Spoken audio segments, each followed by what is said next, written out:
Voilà, j'ai un très bon ami, un ancien collègue de travail, un homme qui a des valeurs, qui est travailleur, qui est une force de la nature, consciencieux, sérieux, qui a une bonne maîtrise de lui, qui est sensible, attentionné, et qui, contre toute attente, a fait un burn-out sévère après une période où il a été dévalorisé sur son lieu de travail. Э, У меня есть друг из города Нэнси, который мой коллега по работе, который очень умный, очень старательный человек, у которого очень много классных положительных качеств, и который всегда очень внимательный, очень чувствительный, но он был обесценен в работе, на своей работе однажды. Donc il a perdu énormément de poids, il a perdu confiance en lui, il n'avait plus d'énergie, il était bien sûr obligé de prendre un traitement pour tout ça. Et même encore aujourd'hui, après plusieurs années, il a du mal à sortir et à rencontrer du monde. Он очень сильно потерял вес, он потерял уверенность в себе. И все свои вот эти качества он не умножил, а наоборот он их растерял. И даже сейчас ему очень сложно общаться с людьми. Donc ça peut tous nous arriver d'avoir le sentiment que c'est trop dur, que quelque part c'est la goutte qui fait déborder le vase, avoir le sentiment que cette fois c'est plus difficile et qu'on ne voit pas le bout du tunnel. У нас у всех бывают моменты в жизни, когда мы можем понять, что мы уже не выдерживаем, что такой у нас сложный период, что как будто переполненная ваза, переполненный графин, что все наши эмоции уже могут расплеснуться и вылиться через край. Comment faire face, comment relever la tête, c'est probablement plus facile à dire qu'à faire.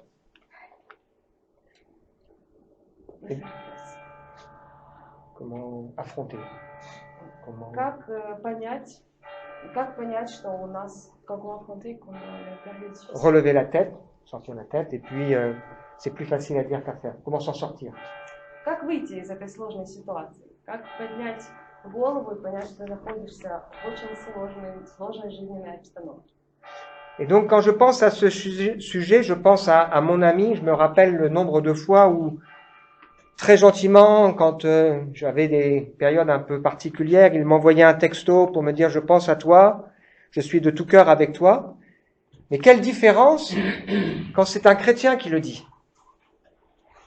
Я помню период в жизни, когда мне было очень тяжело, и мне было даже тяжело понять вообще, что происходит, и этот человек отправил мне сообщение с поддержкой, с пониманием. Но какая огромная разница, когда тебе верующий человек это говорит, слова поддержки. Quand quelqu'un vous dit qu'il pense à vous, qu'il est de tout cœur avec vous, ça fait plaisir, ça fait du bien. Mais quand ces paroles sont accompagnées de la foi, de la prière, du fait qu'on remet la personne à Dieu, ça fait une grande différence. Когда кто-то нас поддерживает в нашу сложную минуту и говорит, что я думаю о тебе, я переживаю за тебя, я поддерживаю тебя, это очень важно. Но когда человек это говорит еще и с верой в то, что ты обретешь свободу, что Господь поможет тебе, это обретает совершенно другой смысл. C'est un peu comme sur l'image ici, où c'est marqué Don't give up, c'est n'abandonne pas, you are not alone, tu n'es pas seul, où tu comptes. Это как изображение на фотографии написано «Не сдавайся, ты не один, и ты добьешься, ты заслуживаешь этого». On peut le dire sans avoir la foi, mais quand on a la foi, n'abandonne pas, on peut associer ça à l'idée que Dieu est avec nous, tu n'es pas seul parce que Dieu t'aime et Dieu te connaît, et tu comptes, oui, parce que nos vies, elles ont du prix aux yeux de Dieu. Мы можем говорить эти слова, понятное дело, но когда мы говорим еще и с верой, это значит, что в глазах Бога каждый из нас это значимая персона. Не сдаваться, это значит, что Господь нас держит в своих руках, помогает нам в нашем сложном жизненном периоде. Ça amène au titre du partage d'aujourd'hui, comment fortifier sa confiance. Как укрепить его доверие? Это фраза, которая будет сегодня помогать нам поднять слово, которое Господь хочет до нас донести. J'imagine que quand des personnes qui sont non-croyantes lisent ça, elles pensent qu'on va leur expliquer comment gagner en confiance en soi. Возможно, некоторые сейчас подумают, что я хочу сказать, как увеличить уверенность в самом себе, как стать уверенным в самом себе. Mais pour nous, chrétiens, ça veut dire comment gagner, augmenter, fortifier sa confiance en Dieu, sa foi en Dieu. Но для нас, верующих людей, это значит, как укрепить Божие доверие к нам и нашу веру в Господа. Alors il y a une tension dans la vie du chrétien parce que on sait à la fois qu'on n'est pas meilleur que les autres, qu'on n'est pas parfait. On sait que être humble, c'est une qualité importante dans la relation avec Dieu, qu'il faut accepter nos limites. Pas meilleur, qu'on n'est pas meilleur. Иногда мы знаем, что мы не всегда достойны, и что мы не самые лучшие, но в глазах Бога мы tous on n'est pas meilleur, on n'est pas parfait, on a des limites, on a des faiblesses. Мы не идеальные, у нас есть у всех страдания и сложности в жизни. Probablement, on peut nous reprocher notre passé, parfois, nos paroles. Иногда мы можем вспоминать о своем прошлом, которое было не очень хорошим, слова, которые мы говорили, тоже недостойные. Mais on sait aussi qu'on a de la valeur parce que nous sommes créés par Dieu. Но мы знаем, что у нас есть очень хорошее качество, потому что мы созданы Господом. Si vous connaissez l'histoire du Petit Prince de Saint-Exupéry, Вы знаете, естественно, историю маленького принца Сент-Экзюпери. oui, à un moment donné, il trouve une rose, une fleur, Однажды он нашел цветок, розу, et cette fleur est très précieuse à ses yeux, и этот цветок был очень драгоценным в его глазах, jusqu'au jour où il découvre qu'il y a un champ complet de fleurs. до того момента, пока он не обнаружил целое поле цветов. Mais sa fleur, c'est différent parce qu'elle lui appartient, c'est sa fleur. Но этот цветок ему дороже всех, потому что это его цветок.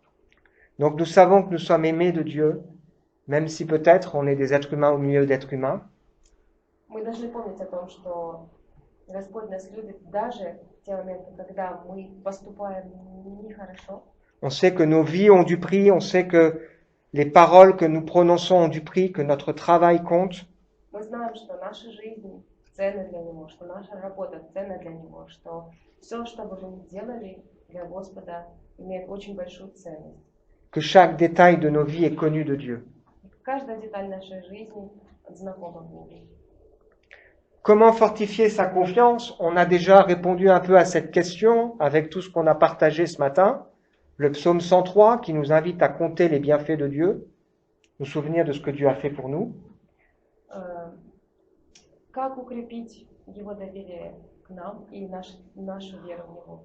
Сегодня с утра псалом, который мы читали, что мы должны помнить о том, что Бог сделал хорошего для нас. Таким образом, когда мы сами себе напоминаем, мы не можем забыть, насколько Он милостив и долготерпелив каждому из нас. Ou alors ce texte de Josué qui nous dit de lire la Bible, ce livre de la loi, pour réussir dans nos entreprises avec cette assurance, Dieu est avec nous. Или тоже текст из Писания, что мы должны читать Слово, пребывать в Слове, чтобы достигать поставленных целей.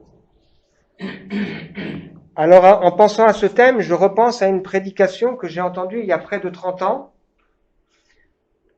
Un message que j'ai entendu il y a près de 30 Слово, ans. которое я услышал уже 30 лет тому назад, Où le pasteur avait fait ressortir à travers 3 histoires des points communs. пастор, который сделал вывод, исходя из 3 историй. La première, c'est cet homme qui est paralysé, qui ne peut pas s'approcher de Jésus, et il a 4 amis qui décident de l'amener aux pieds de Jésus. Это первая история человека, который был парализован, и 4 друга, которые решили его отнести к источнику. Et la première parole que Jésus va lui dire, c'est pas lève-toi. La première parole que Jésus va lui dire, c'est prends courage, mon enfant, tes péchés sont pardonnés. И это слово, которое говорит ему Иисус: мужайся, дитя мое, твои грехи прощены. Il a dû affronter les obstacles, dépasser les obstacles pour pouvoir venir vers Jésus, pour pouvoir s'approcher malgré la foule. S'approcher. Он должен был пройти через препятствия, чтобы добраться через толпу людей к Господу, этот парализованный человек. La deuxième histoire, c'est cette femme qui est malade depuis 12 ans, qui a essayé de trouver des solutions auprès de différents médecins sans y arriver. Et à un moment donné, elle se dit, si seulement j'arrive à m'approcher de Jésus, je serai guérie. Вторая история рассказывает о женщине, которая страдала болезнью на протяжении 12 лет. И у нее была вера, что если она даже прикоснется к Иисусу, то она будет излечить все свои болезни. Et alors que la foule est étonnée et que tout le monde pointe les regards sur elle, Jésus va avoir pour elle une parole qui ressemble à la parole d'avant. C'est « Prends courage, ma fille, ta foi t'a guérie ». И толпа, которая будет сдерживать ее, и все внимание будет приковано к этой женщине, но она услышит слово Господа, похожее на те слова, которые он сказал человеку парализованному. Он скажет: «Дерзай, черь, вера твоя спасла тебя». La première parole que ces deux personnes ont eu besoin d'entendre, c'est « Prends courage, mon enfant ou ma fille ». Alors que Jésus, peut-être, il est plus jeune qu'eux. Эти слова, которые они хотели услышать, это именно были те слова, которые сказал Господь: «Дерзай, черь, дерзай, дитя мое». И хотя он был даже моложе их на этой земле. Et la troisième histoire, c'est cet aveugle mendiant au bord de la route qu'on essaye de faire taire pour pas qu'il s'approche de Jésus. Et quand Jésus va l'appeler, on va lui dire « Prends courage, lève-toi, il t'appelle ». И третья история рассказывает о слепом нищем, который сидел на обочине дороги и которого все хотели заставить замолчать, но Иисус сказал ему: «Ужайся, вставай, я призываю тебя». Donc on remarque que quand quelqu'un veut s'approcher du Seigneur, souvent il y a des obstacles à franchir. Quand quelqu'un veut avancer. Когда кто-то хочет идти вперед с Господом, всегда наступают какие-то испытания, сложности и препятствия на этом пути. Même nous, en tant que chrétiens, quand on veut avancer avec Dieu, il y a souvent des obstacles. И мы даже, как верующие люди, когда мы хотим двигаться дальше с Господом, у нас очень часто бывают испытания и сложности. Et nous avons besoin de prendre courage. И нам всем нужно мужаться. Parce que le Seigneur, lui, sait et veut nous bénir. Потому что Господь знает, и Он нас благословит. Alors ce matin, on va voir 4 moyens que Dieu utilise pour fortifier notre confiance en lui. Сегодня у нас будет 4 способа, 4 варианта для того, чтобы усилить Божье доверие к нам. Certains de ces moyens ne vont pas vous plaire. И ни один из этих вариантов не будет вас удовлетворять. Mais c'est l'école de Dieu. Но это школа Божья. Donc on va lire dans 1 Samuel, chapitre 23, versets 14 à 20. Аня прочитает текст из Писания. David gagna la région désertique de Ziph et s'installa dans des refuges escarpés de la montagne. Saül le cherchait jour après jour, mais Dieu ne le fit pas tomber entre ses mains. David s'aperçut que Saül s'était mis en campagne pour lui ôter la vie. Il resta dans le désert de Ziph, du côté de Horécha. Jonathan, le fils de Saül, se mit en route et se rendit auprès de David à Horécha pour l'encourager en affermissant sa confiance en Dieu. Il lui dit: « Sois sans crainte, mon père ne réussira pas à mettre la main sur toi. Tu régneras sur Israël, et moi je serai au second rang près de toi. Mon père lui-même sait bien qu'il en sera ainsi. » Tous deux renouvelèrent leur pacte d'amitié devant l'Éternel. David resta à Horécha et Jonathan rentra chez lui. Quelques hommes de Ziph allèrent trouver Saül à Gibéa pour lui dire: « Sais-tu que David se tient caché dans notre région, dans des refuges escarpés à Horécha, dans les collines de Haki, là au sud des steppes. Maintenant, ô roi, quand tu le désireras, viens et nous nous chargerons de le livrer. Voilà, donc David est un garçon qui a une bonne vingtaine d'années, un chef militaire, qui vient d'aider une ville qui était attaquée à s'en sortir et qui a été obligé de fuir parce que les gens de la ville décident de le trahir. Давид — это был человек, которому было около 20 лет. Он уже был военным командующим. И он должен был, и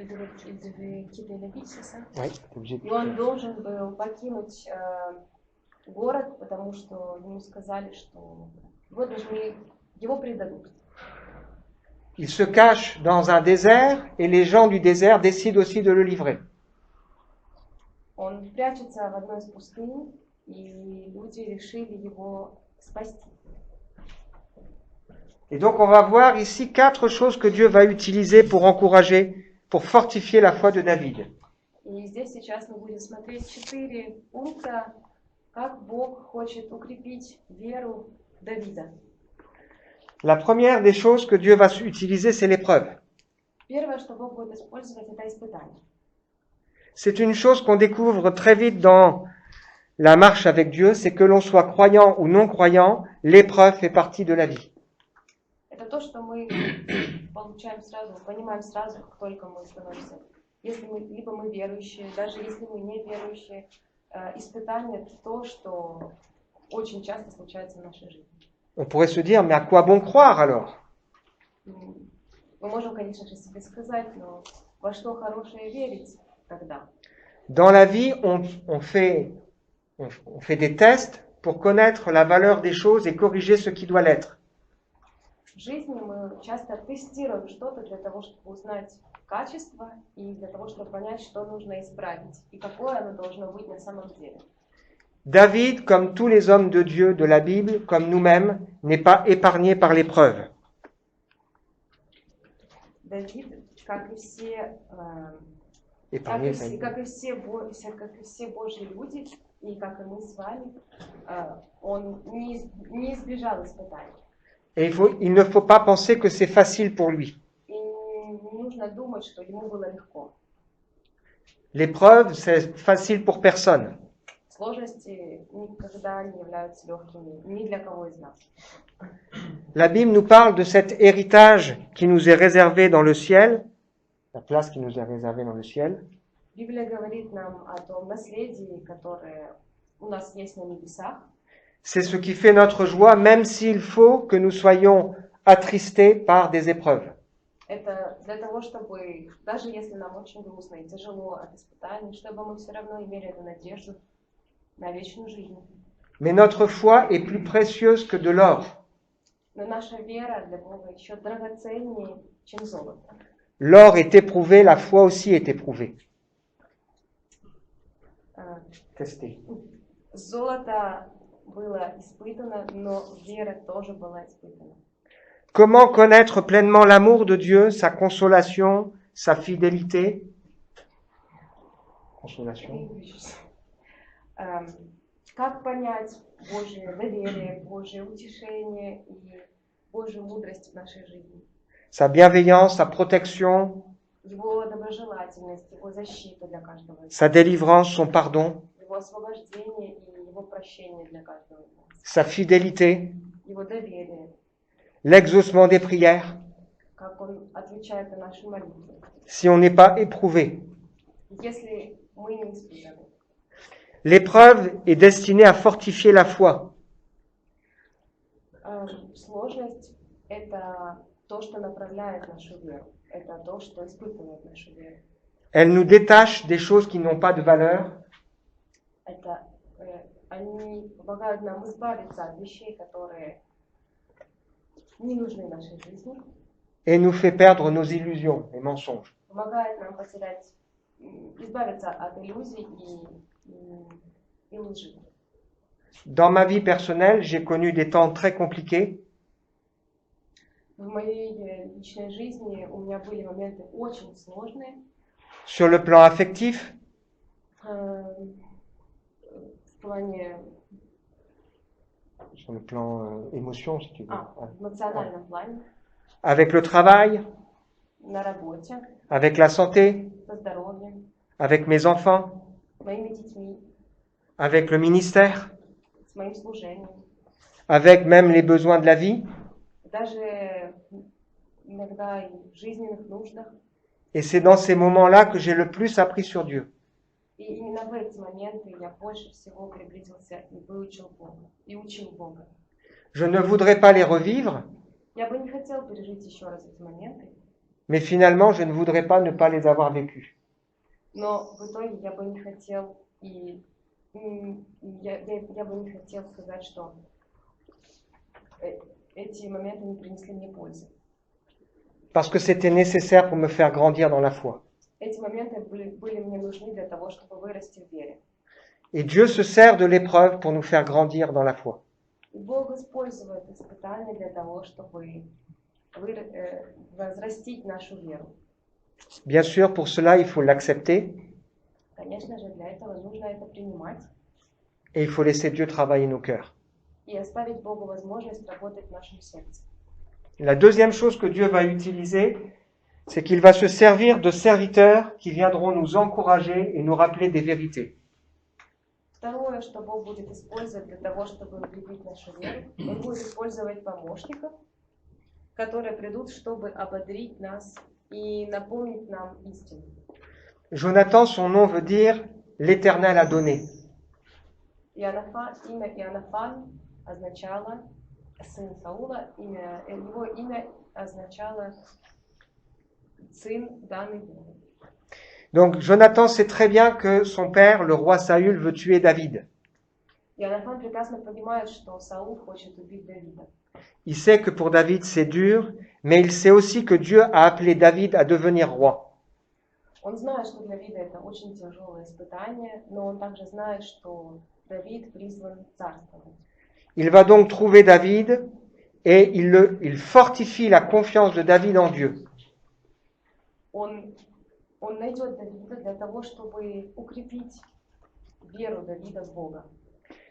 Il n'y a pas de surhomme, il n'y a pas des hommes supérieurs, hein, ou de surfemmes, des superman, quoi. Нет суперчеловеков в этом мире, Même chez les croyants. даже среди верующих людей.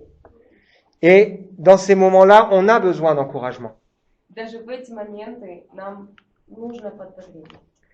L'apôtre Paul, par exemple, a eu besoin d'être encouragé. Апостол Павел нуждался в подбодрении. Dans le livre des Actes, au chapitre 28, В 28 главе Деяния апостолов, alors qu'il est en route vers Rome pour être emprisonné, он был уже на пути в Рим, чтобы быть в тюрьме. des frères qui ont entendu parler de lui viennent à sa rencontre, et quand Paul les voit, il reprend courage et remercie le Seigneur. И когда были братья, которые пришли его поддержать, и он понял, что это было от Господа, и он сразу же поблагодарил Господа за то, что эти люди пришли поддержать его. C'est une grande joie d'avoir des frères et sœurs qui peuvent nous encourager. Это огромная радость для каждого из нас иметь братьев и сестер, которые могут нас подбодрить и помочь нам помолиться. Le Seigneur nous encourage à nous consoler et à nous encourager les uns les autres. Господь призывает нас подбадривать наших близких, наших родных и друзей. Peut-être on se dit, mais moi je ne sais pas quoi dire. Возможно, мы можем сказать, но я не знаю, что сказать. Bien, la Bible nous invite à le faire par des cantiques, des chants, célébrant de tout notre cœur les louanges du Seigneur. Библия призывает нас в псалмах Давида праздновать и радоваться и прославлять имя святого нашего Отца. Ou avec des psaumes. С помощью псалмов. Voilà. La question, c'est les dispositions de notre cœur. Вопрос — это расположение нашего сердца. Et notre connaissance de Dieu. И наше знание Господа. Paul dira aux Romains qu'il est persuadé qu'ils sont pleins de bonnes dispositions et remplis de la connaissance, capables de s'encourager les uns les autres. Plein de bonnes dispositions. Ouais, Paul. aux Romains. Il dit, vous êtes pleins de bonnes dispositions, Павел сказал римлянам, что у них расположены сердца для того, чтобы подбадривать и укреплять других людей. pleins de connaissances Много знакомств et capables de vous encourager и возможностей les uns les autres. подбадривать друг друга. Nous sommes invités à le faire aussi longtemps qu'on peut dire aujourd'hui. Мы также призваны помогать и подбадривать друг друга сегодня, в сегодняшнем дне. Il y a des gens qui ont un don pour encourager. Есть люди, у которых есть дар подкрепления и помощи другим людям в плане поддержки. Et on peut prier que le Seigneur nous utilise pour encourager les autres. И мы также можем молиться о том, чтобы Господь давал нам силы, чтобы мы помогали другим людям. Il y a même un autre moyen que Dieu utilise, qui nous est dit ici, un cinquième moyen, c'est notre propre histoire. То, что Бог использует также для того, чтобы укрепить нашу веру, это наша личная история. Qu'est-ce que Jonathan va dire à David? Il va lui rappeler son histoire. Что Иоаннафан будет говорить Давиду? Он напомнит Давиду свою личную историю. Il lui dit, tu es appelé à régner, Dieu t'a appelé à ça, je le sais. Он скажет Давиду, Бог призвал тебя на царствование, я знаю об этом. Et parfois, il y a des gens qui peuvent nous rappeler ce que nous-mêmes nous avons déjà vécu. Ça nous encourage. Иногда люди могут напомнить нам то, что уже нам приходило на ум и что с нами происходило. И нас это подбадривает, помогает нам.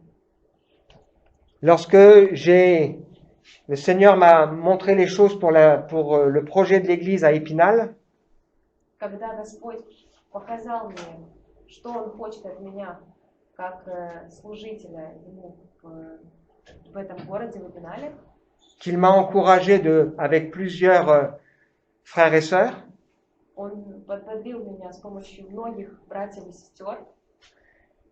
quelqu'un m'a dit, tu devrais écrire ça pour t'en souvenir. Один человек сказал мне, что ты должен написать это, чтобы потом напомнить себе. Comme ça, le jour où c'est plus dur, tu relis et tu te rappelles ce que Dieu t'a dit. И в дни более тяжелые твоей жизни ты читаешь это и ты вспоминаешь о том, что с тобой происходило.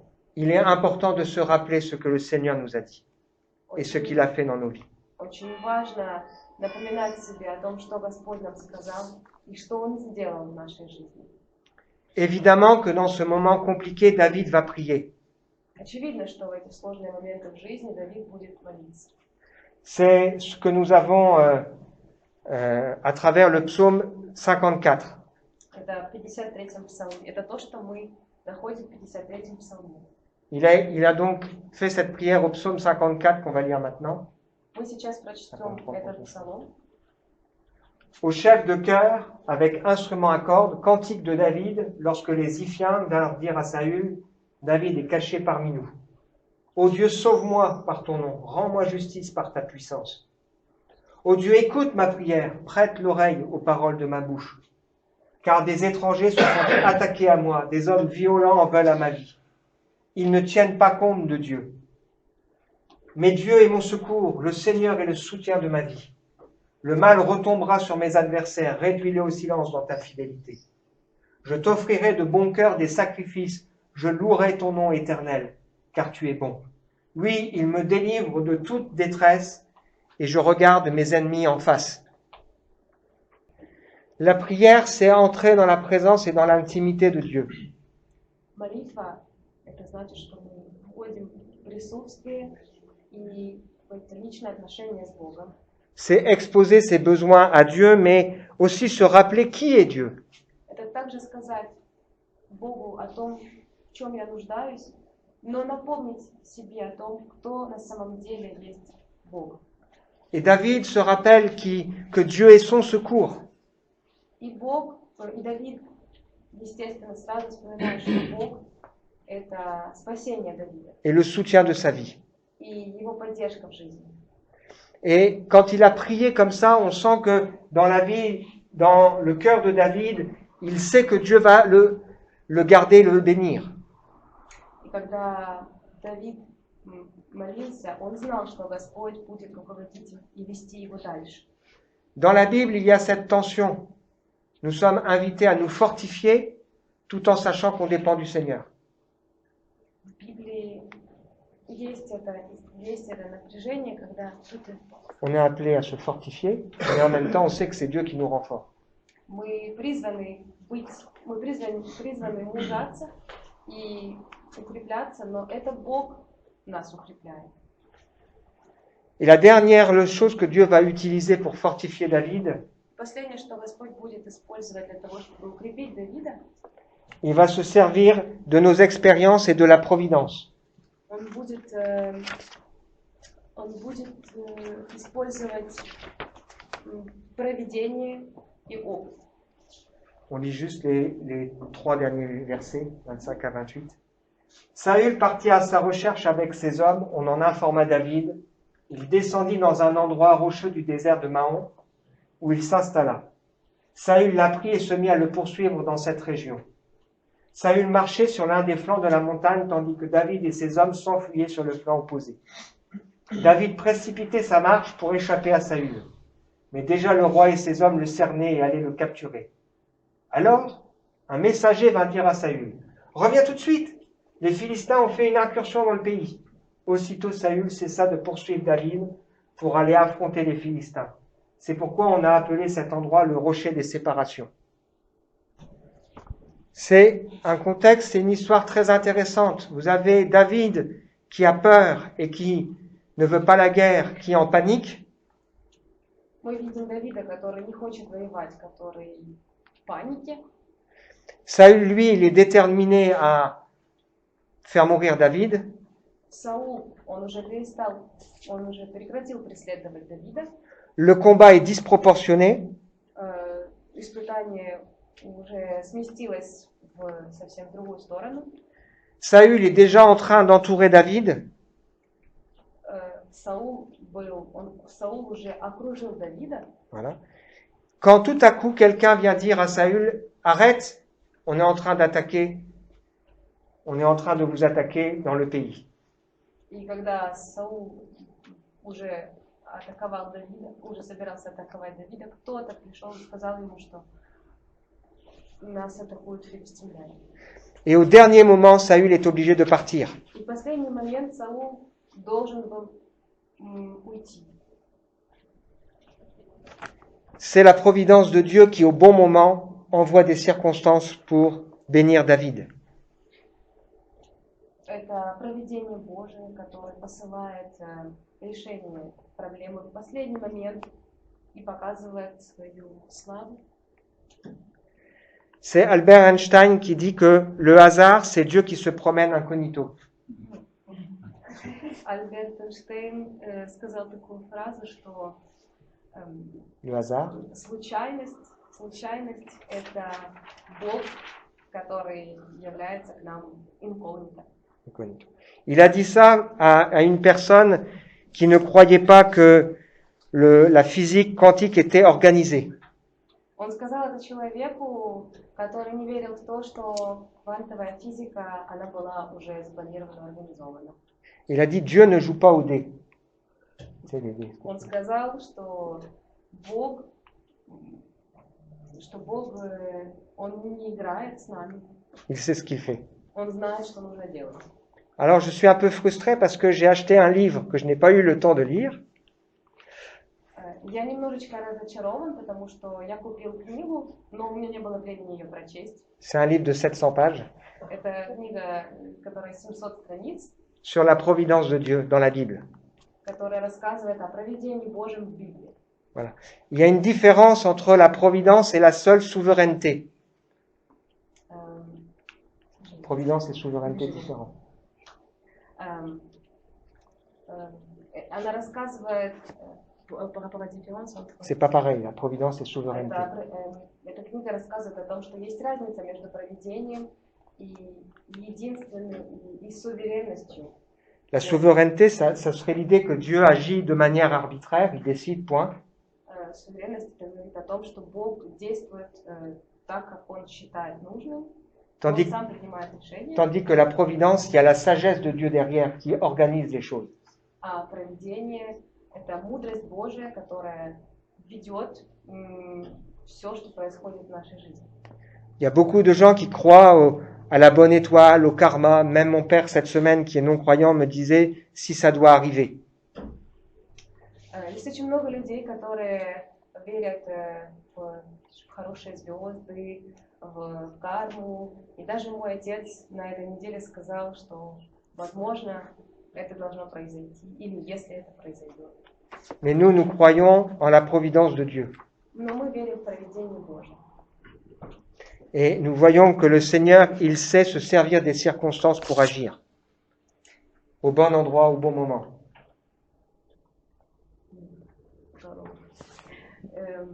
И мы верим, что Господь допускает эти обстоятельства, чтобы действовать и направлять нас в правильный момент, нужное место. Il dirige les circonstances. И что Он руководит обстоятельствами. Voilà, en conclusion pour nous, Вывод для нас сегодня утром. peut-être que ce matin, on a besoin de reprendre courage. Возможно, мы должны подбодриться. La question aussi, c'est comment est-ce que Dieu est en train de fortifier ma foi?